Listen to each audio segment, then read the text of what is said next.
yaitu menyembah berhala. Ini kaedah dakwah yang ditunjuk oleh Nabi SAW, yang mana kita ahli sunnah wal jamaah wajib ikut kaedah ini. Yaitu sebelum kita mengajar bab ibadah, kita wajib menyampaikan dahulu bab yang berkaitan dengan tauhid ataupun akidah dengan jelas kepada umat. Jadi ini kaedah yang digunakan pakai oleh baginda Nabi SAW, termasuk para nabi dan rasul sebelum baginda Nabi Muhammad SAW. Jadi kalau ada kumpulan dakwah yang mereka mendakwa, mereka mengajak orang kepada Allah, tetapi mereka mendahului dengan mengajak orang kepada salat, itu kaedah dakwah yang bukan seperti mana yang ditunjuk oleh Nabi Muhammad SAW. Tiba-tiba terus menghadap orang, ajak orang sembahyang di masjid, tapi solat di masjid dulu 5 waktu secara berjemaah. Jadi Nabi SAW diutus dibangkit di kalangan umat ini mengajak mereka mentauhidkan Allah Azza wa Jalla, bukan mengajak kepada turut solat. Jadi kita menilai kumpulan-kumpulan dakwah yang ada sekarang ini, kalau mereka mengajak kepada mentauhidkan Allah, ikut akidah ataupun manhaj akidah Ahlussunnah wal Jamaah seperti akidah Nabi dan para sahabat radhiyallahu anhum ajma'in, itu boleh dikatakan kumpulan dakwah yang sahih, yang benar. Jadi dengan penerangan itu, dengan penerangan yang dibawa oleh Nabi SAW berdasarkan wahyu, Mekah pula diledaki dengan api kemarahan. Jadi bantahan membuat-buat di kalangan mereka apabila mendengar seruan yang terbuka menuduh orang-orang musyrikin dan penyembah-penyembah berhala sebagai sesat. Ini dakwah kepada tauhid memang dituduh, dicemooh dan sebagainya. Ini misi baginda Nabi SAW. Dakwah peringkat kedua iaitu dakwah secara terang-terangan. Ianya bagaikan halilintar yang mana awan mendung, lalu berdentunglah burung dan kilat, lantas bergoncanglah suasana yang selama ini damai dan tenteram. Jadi kaedah kitab ini dia pakai kaedah yang lebih pada hiasan sastra. Jadi ini cabaran yang dihadapi oleh baginda Nabi Muhammad SAW dan para sahabat radhiyallahu anhum ajma'in ketika mereka melaksanakan misi dakwah secara terbuka.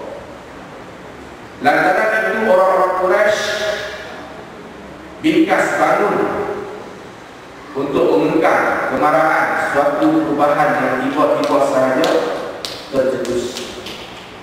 Mereka bimbang ia akan mengganggu tradisi mereka dan apa yang mereka pusakani daripada nenek moyang mereka. Ini wanita taksub nenek moyang. Jadi banyak ayat-ayat Quran yang menyatakan tentang pegangan mereka kepada tradisi nenek moyang mereka, dan mereka tak mahu cuci apa yang dibawa oleh nenek moyang mereka itu berdasarkan kepada percayaan yang membawa kepada kesyirikan yang dimukai oleh Allah Azza wa Jalla. Jadi kalau kita buka Quran, kita baca ayat-ayat yang berkaitan dengan ini jelas. Seperti satu ayat, A'udzubillahi minasyaitonir rajim, wa idza qila aminu bima anzalallah qalu bal nattabi'u ma alfayna 'alaihi aba'ana, ila akhir ayat. Dan apabila dikatakan kepada mereka,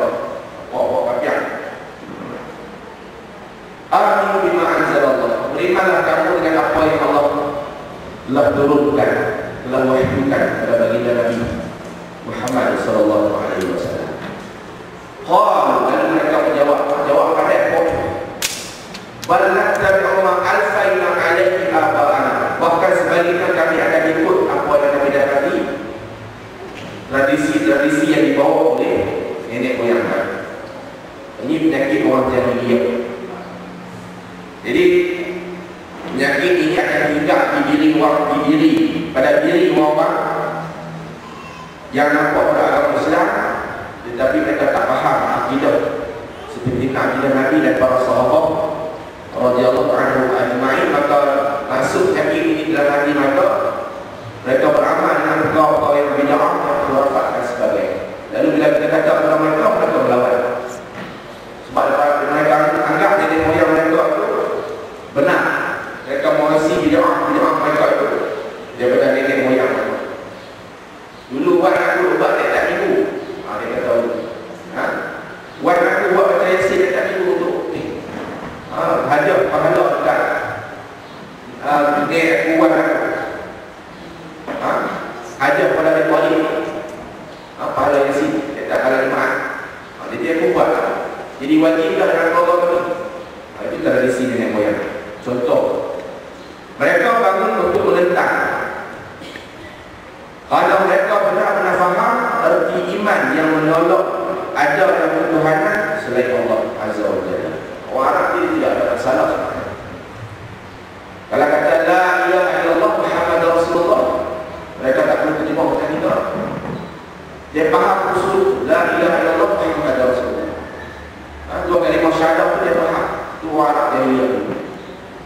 Jadi mereka bangun menentang bermati-matian. Mereka faham apakah artinya beriman dengan kerasulan dan hari kiamat. Kita terima pun alhamdulillah.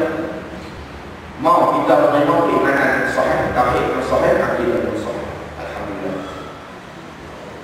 Jadi mereka faham arti beriman dengan kerasulan dan hari kiamat, iaitu pergantungan bulan dan penyerahan yang sejati, di mana mereka tidak ada pilihan lagi untuk menentukan tentang diri dan harta mereka. Apatah lagi letak orang lain, ini berarti hilanglah hak ketuhanan dan kebesaran mereka terhadap orang-orang Arab lain sebagai pemimpin agama.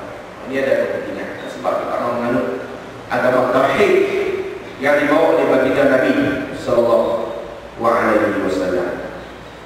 Dengan itu mereka tidak dapat lagi melaksanakan apa yang mereka suka, melainkan terpaksa mengikut apa yang diredai oleh Allah dan Rasulnya.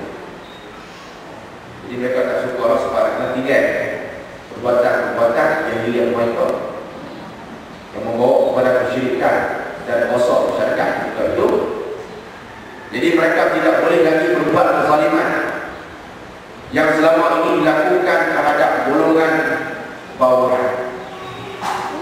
Mereka tidak boleh lagi melakukan kejahatan-kejahatan yang selama ini dikerjakan siang dan malam. Jadi nak bebas minum arak, buat syirik, bilik nasi, mencolek ada orang. Di zaman jahiliah itu, kalau dilahirkan anak perempuan, kita nak hidup. Nanti kita akan jumpa insyaAllah dalam kitab sirah. Jadi mereka benar-benar faham pengertian iman ini. Tak perlu terima pada Allah. Wahyu turunkan Nabi, dengar dan faham. Ini bahasa puak kafir Quraisy ketika itu.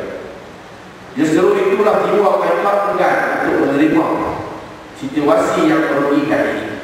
Nak bebas dari hawa nafsu. Keengganan mereka bukan yang